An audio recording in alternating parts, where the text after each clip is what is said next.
Good morning all student.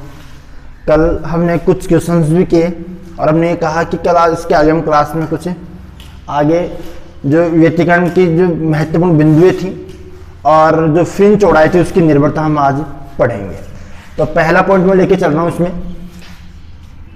Fringe चौड़ाई की निर्भरता।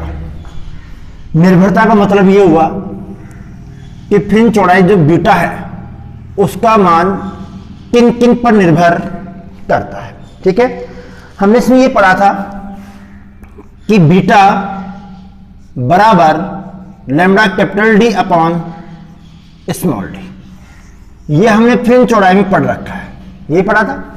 जहां हमने ये पढ़ा था कि लैम्डा जो होता है वो प्रकाश की तरंगदैर्घ्य होती है और कैपिटल डी स्लिट S1 और S2 तथा पर्दे के मध्य की लंबवत दूरी होती है और स्मॉल डी दोनों स्लिटों के मध्य की दूरी होती है। ठीक है,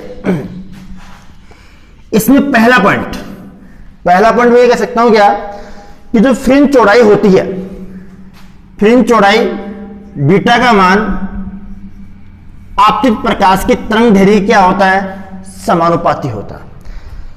फ्रिंज चौड़ाई का मान आपतित प्रकाश की तरंगदैर्घ्य क्या होता है, समानुपाती होता है। पहला पॉइंट कह सकता हूं। दूसरा पॉइंट देखो, दूसरा पॉइंट क्या हुआ कि बीटा समानुपाती कैपिटल डी। बीटा का जो मान है वो स्लिटों और जो पर्दे की मध्य की दूरी होती है उन दोनों के जो लंबवत दूरी होती है, उन दोनों के मध्य जो लंबवत दूरी है उसके क्या होती है, समानुपाती होती है। अर्थात दूरी बढ़ा चलेंगे तो फ्रिंज चौड़ाई का मान बढ़ेगा तथा एक स्थिति ऐसी आएगी कि उसके आगे हम यदि इसको बढ़ाएंगे तो फ्रिंज चौड़ाई हमें विलुप्त हो जाएगी। सारी जो फ्रिंजें प्राप्त होती हैं वो एक मिक्स लेयर से दिखाई देंगी। ठीक है, तीसरा पॉइंट मैं ये कह सकता हूं कि जो फ्रिंज चौड़ाई है बीटा, इससे बीटा का मान व्यतिक्रमानुपाती है किसके, स्लिटों के मध्य की दूरी के।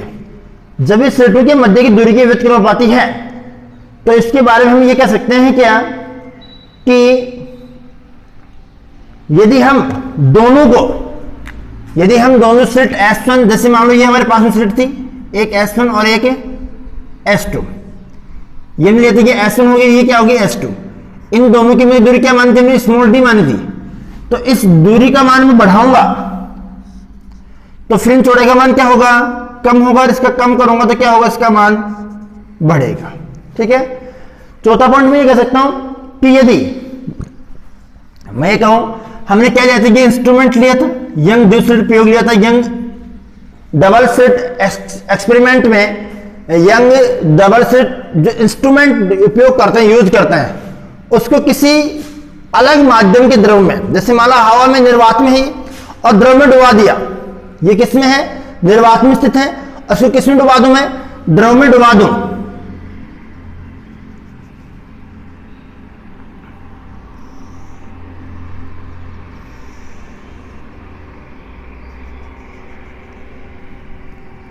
ये ओडाइस हो गया, ये हो गया। इस संपूर्ण इंस्ट्रूमेंट को यदि मैं द्रव में डुबाता हूं तो द्रव में डुबाने पर जो फ्रिंज चौड़ाई होगी उससे फ्रिंज चौड़ाई का मान कितना होगा। अर्थात मैं कह सकता हूं क्या कि बीटा एम मतलब क्या हो गया, मीडियम, इक्वल टू हो गया हमारे पास में बीटा एयर अपॉन एन, जहां एन क्या है, माध्यम का अपवर्तनांक है। कौन से माध्यम का अपवर्तनांक है, जिस माध्यम में उपकरण को डुबाया जाता है उस माध्यम में क्या क्या है, अपवर्तनांक है। इससे मैं ये कह सकता हूं कि आपको कि यदि यंग द्विस्लिट प्रयोग में इंस्ट्रूमेंट को यदि किसी माध्यम में डुबाया जाता है तो उसकी जो फ्रिंज चौड़ाई होती है उस फ्रिंज चौड़ाई के मान में क्या आती है, कमी आती है। ये कौन सा पॉइंट हो गया, चौथा पॉइंट हो गया कि क्या आती है, इसमें कमी आती है। ठीक है, आगे इसमें क्या कह सकते हैं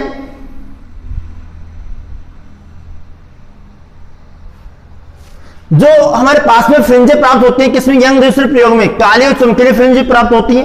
उन काली और चमकीली फ्रिंजों की जो कोणीय चौड़ाई फ्रिंज होती है, कौन सी होती है, कोणीय चौड़ाई फ्रिंज, यानी कि थीटा इक्वल टू होता है लैम्डा अपॉन स्मॉल डी होता है। क्या होता है, लैम्डा अपॉन स्मॉल डी। अब ये लैम्डा अपॉन स्मॉल डी क्या है, तरंगदैर्घ्य है, क्या स्लेटों की मध्य की दूरी है। इसको मैं ऐसे लिख सकता हूं क्या कि बीटा बराबर हमारे पास में क्या था, lambda capital D upon small D था। तो यहां से लैम्डा का मान निकालो, क्या आ गया, beta into small d equal to lambda into capital D. तो लैम्डा बराबर beta into small d upon capital D.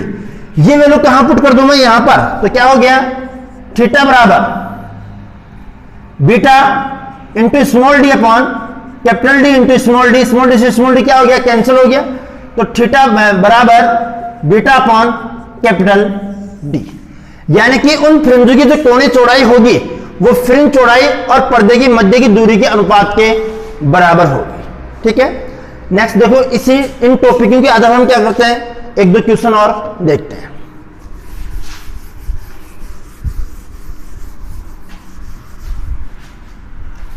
Question क्या है, मान लो ऐसा क्या है हमारे पास में, क्वेश्चन ये लेके चल रहे हैं कि यदि यंग द्विसरिट प्रयोग में, यंग द्विसरिट प्रयोग में फ्रिंजों के मध्य की फ्रिंज चौड़ाई, फ्रिंजों के मध्य की फ्रिंज चौड़ाई 10 mm है, यदि स्लेटों व पर्दे के मध्य की लंबवत दूरी 0.5 मीटर हो, तो कोणीय फ्रिंज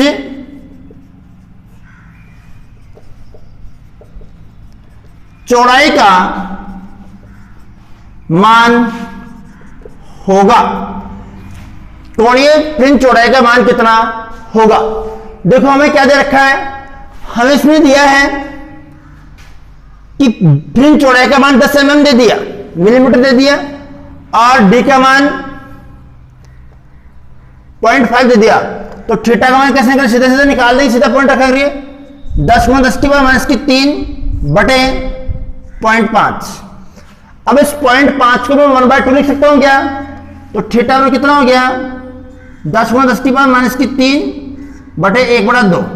तो थीटा बराबर हो गया 20 × 10⁻³ ये सी क्या होगी, कोणीय फ्रिंज चौड़ाई का मान होगा। ठीक है,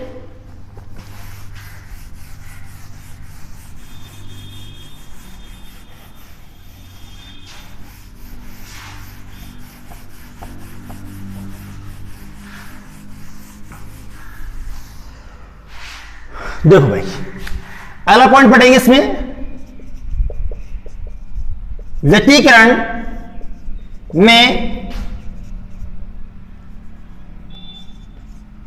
ऊर्जा संरक्षण।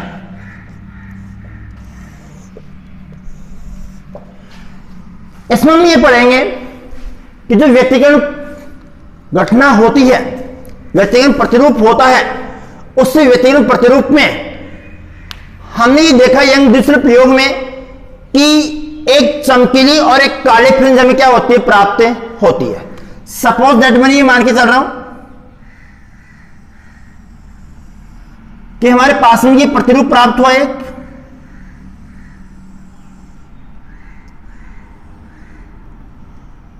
और इस प्रतिरूप में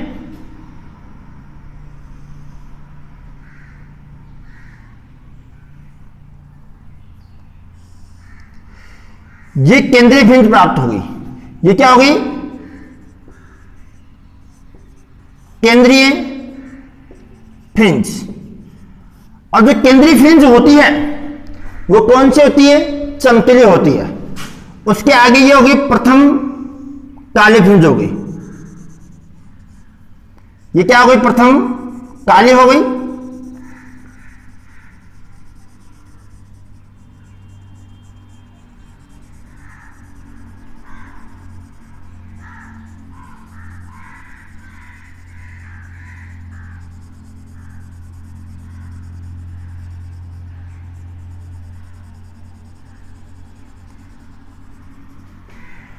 फिर वापस ये क्या हो गई? चमकीली हो गई। और फिर ये कि वापस क्या हो गई? काली हो गई।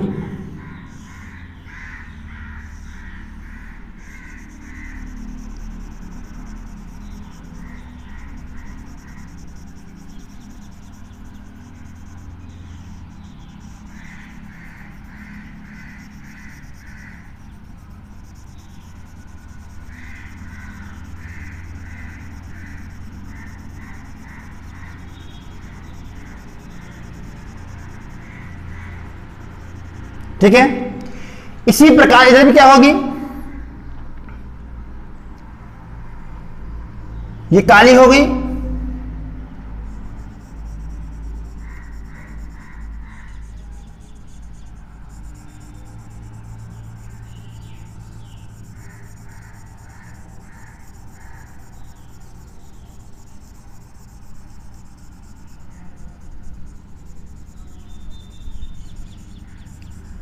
और ये भी क्या होगी? काली होगी।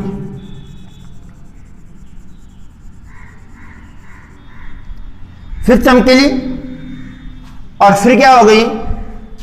काली हो गई।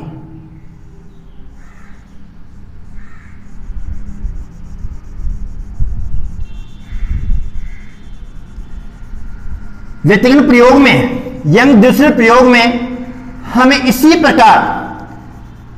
हमें इसी प्रकार प्रतिरूप प्राप्त होता है, जिसमें इसे कहते हैं प्रथम काली फ्रिंज या एडिप्ट फ्रिंज कहते हैं। इसे भी क्या कहेंगे? प्रथम एडिप्ट फ्रिंज कहेंगे। इसे कहेंगे प्रथम डिप्ट फ्रिंज कहेंगे। इसे क्या कहेंगे? प्रथम डिप्ट फ्रिंज कहेंगे। हमने एक प्रतिरूप बनाया, इसमें हमने देखा कि जो केंद्रीय फ्रिंज होती है वो केंद्रीय फ्रिंज चमकीली होती है। ये चमकीली क्यों होती है? क्योंकि इसमें जो पथांतर और कुलांतर होता है उसका मान कितना होता है? 0 होता है। जब ये चमकीली होती है तो चमकीली फ्रिंज की जो तीव्रता होती है वो आई बराबर क्या होती है? 4I0 के बराबर होती कि नहीं होती? यानी कि मैक्सिमम होती है, अधिकतम होती है। और जो काले फ्रिंज होती है उस काले फ्रिंज की जो तीव्रता होती है वो आई बराबर क्या होती है? 0 होती है, मतलब न्यूनतम होती है, 0 होती है। ठीक है, तो तीव्रता एक में 0 है, एक में अधिकतम 4I0 है। एक में कितनी है? 0 है। एक में कितनी है? 4I0। ठीक है, तो एक इसमें 4I0, इसमें 0। इसमें उत्सर्जन हो गया, इसमें वापस अवशोषण हो गया। इसमें उत्सर्जन, इसमें वापस क्या हो गया? अवशोषण हो गया। यानी कि जो ऊर्जा है इस व्यतिक्रमण प्रारूप में जो ऊर्जा है वो क्या है? संरक्षित है। एक में उत्सर्जित होती है, दूसरे में क्या हो जाती है? अवशोषित हो जाती है। यानी कि ऊर्जा के मान में कोई कमी नहीं होती। जितनी ऊर्जा ये अवशोषित होती है उतनी ऊर्जा यहां पर क्या होती है? उत्सर्जित होती है। दोनों में एक जब डिप्ट होगा और एडिप्ट होगा, मतलब जब चमकीली फ्रिंज बनेगी और काली फ्रिंज बनेगी तो एक में ऊर्जा का मान 0 होता है और दूसरे में कितना? 4I0 होता है। तो इस प्रारूप से हम ये कह सकते हैं कि जो व्यतिक्रमण प्रतिक्रिया घटना है, इस व्यतिक्रमण प्रतिक्रिया घटना में ऊर्जा संरक्षित रहती है, अर्थात ये ऊर्जा संरक्षण की पालना करती है। क्लियर? कोई दिक्कत है यहां से? नेक्स्ट देखेंगे,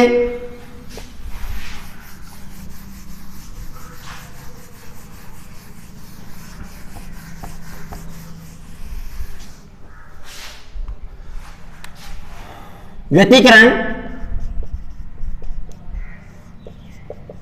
प्रतिरूप में औसत ऊर्जा या औसत तीव्रता भी कह सकते हैं, या तीव्रता। अब देखो औसत ऊर्जा या औसत तीव्रता का मान कैसे होता है।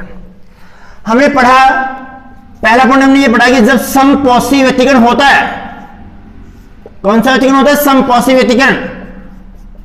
तो समपोषी व्यतिकरण में जो आई होता है, आई मैक्सिमम होता है, कितना होता है? I1 plus I2 plus 2 under I1 under I2 cos five, और फाइव इक्वल टू 0, तो cos 0 का मान क्या था? 1 था।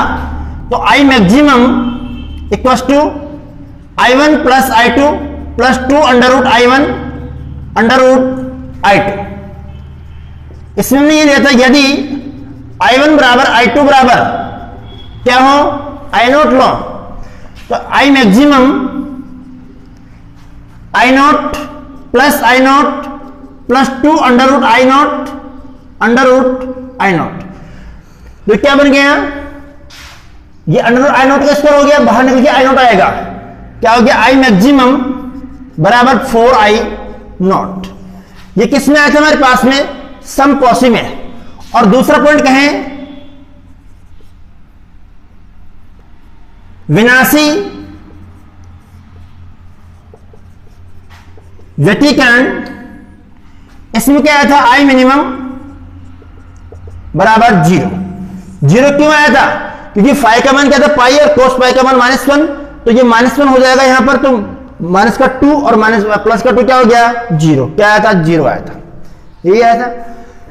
यहां से यदि मैं यहां से इसका मान लेकर के चलो, तीव्रता का मान क्या था हमारे पास में?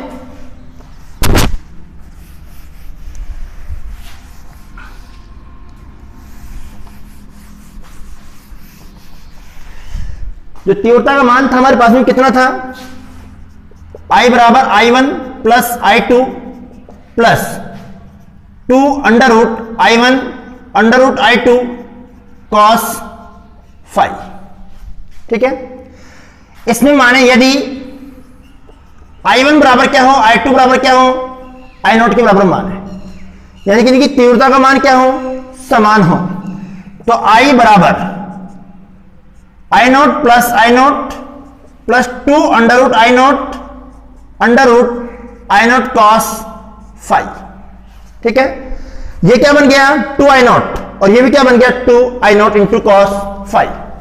तो I बराबर 2I0 plus 2I0 into cos five हो गया।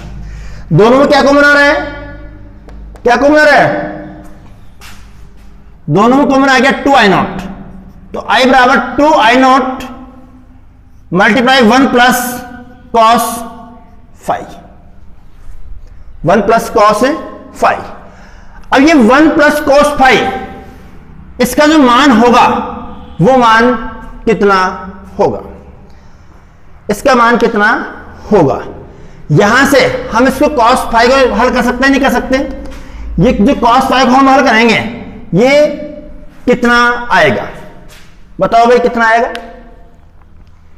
कोई भी?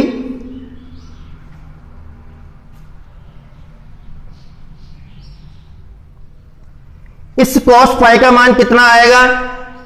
इसमें सरसमीका लगाएंगे हम, और वो सरसमीका कितनी आएगी? देखो भाई, इसका मान कितना बना हमारे पास में? cos 5 बराबर क्या बन गया? 2 cos स्क्वायर 5/2 माइनस 1, ये बन गया। ये वैल्यू यहां पर पुट कर दिया हमने, तो कितना आ गई ये वैल्यू? I बराबर कितना हो गया? 2I0 1 प्लस cos 5, और cos 5 का मान 2 cos स्क्वायर 5/2 माइनस 1। देखो माइनस, और ये क्या है? प्लस, कैंसिल हो गया। I बराबर 2I0 मल्टीप्लाई 2 cos स्क्वायर 5/2। देखो 2 इससे क्या हो गया? मल्टीप्लाई, तो क्या बन गया? I बराबर 4I0 मल्टीप्लाई cos स्क्वायर 5/2। ये हमारे पास में केवल तीव्रता का मान आया है, इसका हम निकालेंगे औसत। आगे लिखेंगे हम औसत तीव्रता, लिखेंगे अतः औसत तीव्रता का मान क्या हो गया, average I equal to 4 I not average cos square 5/2, average cos square 5/2, इसका वैल्यू हो गया 1/2।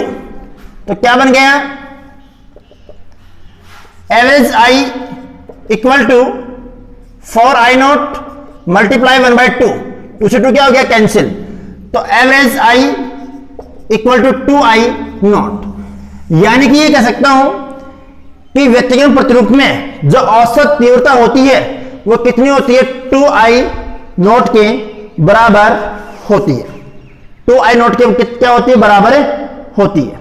ठीक है, नेक्स्ट हम देखेंगे कि फ्रिंजों की तीव्रता और कलांतर के मध्य आरेखीय संबंध।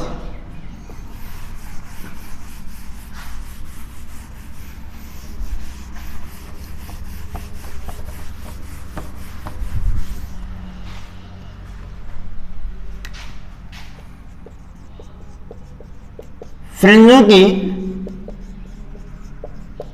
तीव्रता व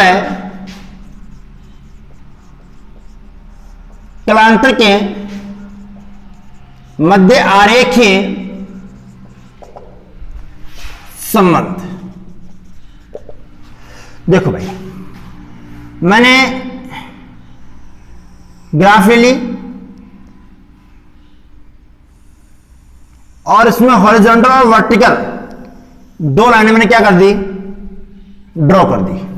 ठीक है, इसके एक्स एक्स पर मैंने ले लिया, ये एक्स एक्स हो गया, कलांतर ले लिया, फाई ले लिया, इधर क्या लूंगा मैं, फाई, फेज डिफरेंस लूंगा, और इधर क्या लूंगा, तीव्रता लूंगा, आई लूंगा।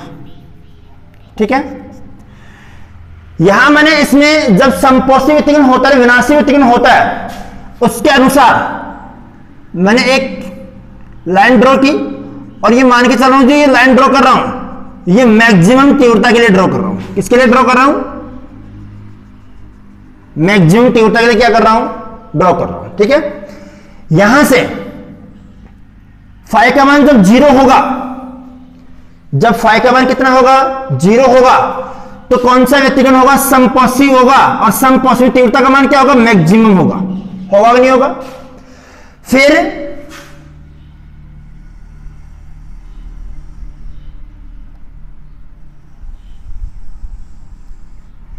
पाई मैंने बढ़ा दिया इसका मान, ये इधर ऋणात्मक बढ़ रहा है, इधर किधर धनात्मक बढ़ रहा है। जब पाई मैंने बढ़ा दिया तो तीव्रता का मान कितना हो गया, 0 हो गया।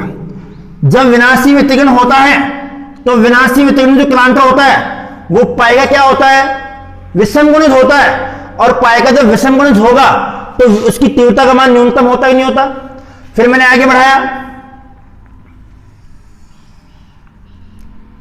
इसका मान फिर क्या हो गया, 2 पाई हो गया, और इधर भी क्या हो गया, 2 पाई हो गया। फिर आगे बढ़ाया,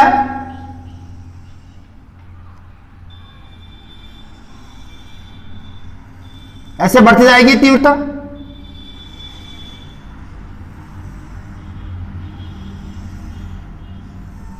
ऐसे बढ़ती जाएगी, ऐसे इसमें क्या आएगी, ग्राफ आएगी।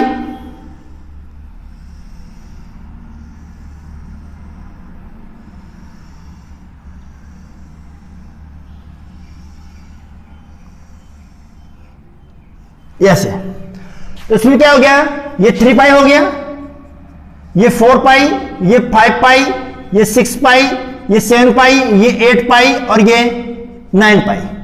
इधर भी 3 पाई, 4 पाई, 5 पाई, 6 पाई, 7 पाई, 8 पाई और 9 पाई। इसमें देखो आप, जहां जहां विषम संख्या में फाई का मान है, जहां जहां ये तीव्रता का मान क्या है, आई मिनिमम है, मतलब तीव्रता का मान 0 है, न्यूनतम है, इसे हम क्या कहेंगे, न्यूनतम कहेंगे, और इसमें कितना है आई मैक्सिमम बराबर 4I0, यानी कि तीव्रता का मान कितना है, अधिकतम है, कितना है, अधिकतम है। तो यहां पर जब जब सम संख्या में कालांतर होता है, जब जब तीव्रता का मान कितना होता है, 4I0 होता है, यानी कि अधिकतम होता है, मतलब कौन सा व्यतिकरण होता है, समकोषीय व्यतिकरण होता है। और इसका जो औसत तीव्रता लेके चलेंगे, औसत तीव्रता का मतलब इसका जो औसत तीव्रता का मान आया था हमारे पास में, वो कितना निकाला था, अभी हमने निकाला था I average equal to 2I0। ये क्या कराएगा, इसका औसत तीव्रता का मान। ये औसत तीव्रता है, ये क्या है, न्यूनतम तीव्रता है, ये क्या है, मैक्सिमम तीव्रता है। ये तीव्रता और कालांतर के मध्य क्या है, आरेखीय संबंध है। ठीक है, नेक्स्ट पढ़ेंगे इसमें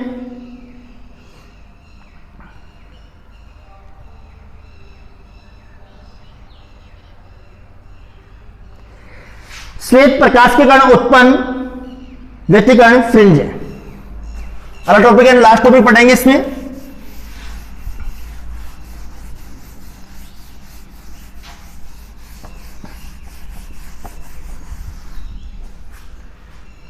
श्वेत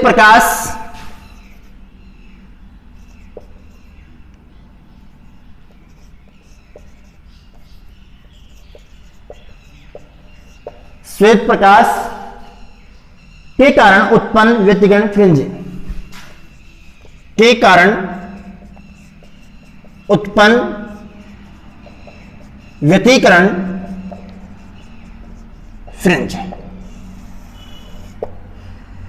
इसमें देखो होता क्या है कि जब स्लिटन पर प्रकाश आपतित होता है तो वो ऐसा तो होता नहीं कि फिक्स एक ही तरंगदैर्घ्य का प्रकाश आपतित होता है, अलग अलग भिन्न भिन्न तरंगदैर्घ्यों के क्या होता है, प्रकाश आपतित होता है, जिसका मान लगभग कई बार कई जगह ऐसा देखने को मिलता है कि 400 नैनोमीटर से 700 नैनोमीटर, और कई बार 380 नैनोमीटर से 780 नैनोमीटर लिखा होता है कई जगह। इतनी तरंगदैर्घ्य का प्रकाश क्या होता है, उसमें आपतित होता है।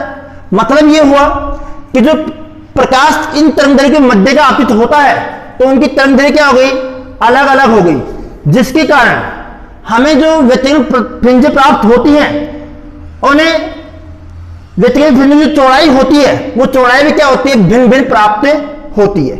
चौड़ाई भिन्न भिन्न प्राप्त क्यों होती है, क्योंकि तरंगदैर्घ्य भी, जो तरंगों का तरंगदैर्घ्य होता है वो भी क्या होता है, अलग अलग होता है। इस कारण से हमें जो चौड़ाइयां होती हैं वो भी भिन्न भिन्न प्राप्त होती हैं।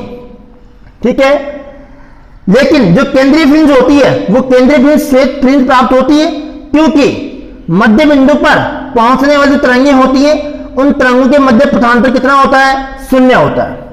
जो केंद्रीय फ्रिंज होती है, मैंने अभी बनाया था, केंद्रीय फ्रिंज क्या होती है, श्वेत होती है, क्योंकि जो मध्य फ्रिंज होती हैं उन मध्य फ्रिंज में जो फ्रिंज चौड़ाई जो पथांतर होता है वो पथांतर का मान कितना होता है, 0 होता है। ठीक है,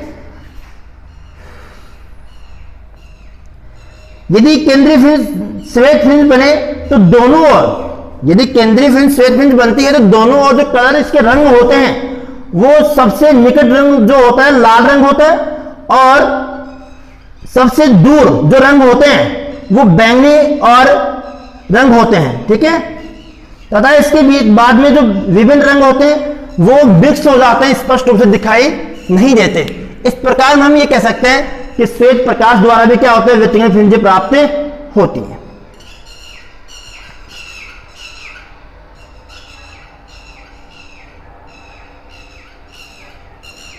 अब इसमें यदि हम तीव्रता और पथांतर के मध्य क्या बनाए, आरेख बनाए, तो तीव्रता और पथांतर के मध्य आरेख कितना आएगा।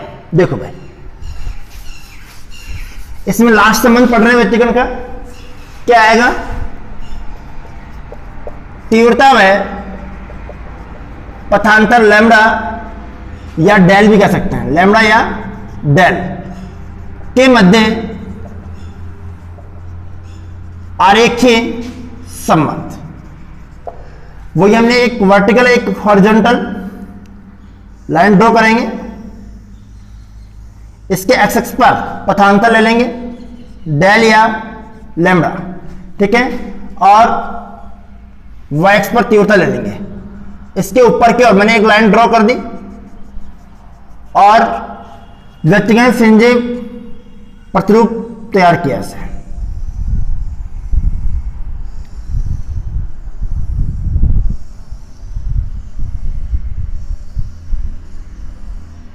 ऐसे, ठीक है।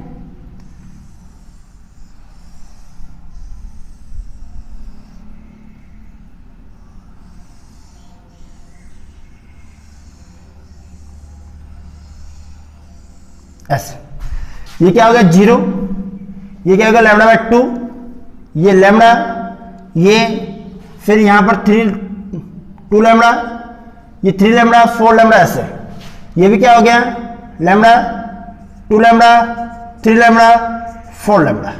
यानी कि जब भी सम संख्या में पथांतर होगा, ये 3 लैम्डा और ये 4 लैम्डा, सम संख्या में पथांतर होगा, पूर्णांक होगा सम संख्या में होगा, तो क्या होगा ये तीव्रता मैक्सिमम होगी और कितनी होगी I बराबर I मैक्सिमम बराबर 4I नॉट होगी, ठीक है। लैम्डा बाय 2 पर 0, ये क्या हो गया 3 लैम्डा बाय 2, ये 5 लैम्डा बाय 2, 7 लैम्डा बाय 2, ये कितना हो गया lambda by 2, 3 lambda by 2, 5 lambda by 2, 7 lambda by 2 और 9 लैम्डा बाय 2, क्या आएगा 9 लैम्डा बाय 2। इन मानों पर क्या आएगा न्यूनतम आएगा 0 आएगा। अब नेक्स्ट क्लास में हम पढ़ेंगे विवर्तन। व्यतिकरण जो प्रारूप है उस व्यतिकरण प्रारूप क्या हुआ कंप्लीट हुआ।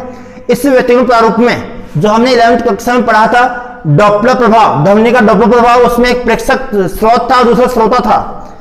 जब दोनों आपस में प्रेक्षक और स्रोत और श्रोता दोनों गति करते हैं तो आपेक्षिक गति होती है, उसमें आभासी आवर्ती और आभासी ध्वनि का एहसास होता है। ये हमने 11वीं क्लास में आपको करवा रखा है, ठीक है। नेक्स्ट पढ़ेंगे विवर्तन नेक्स्ट क्लास में। धन्यवाद।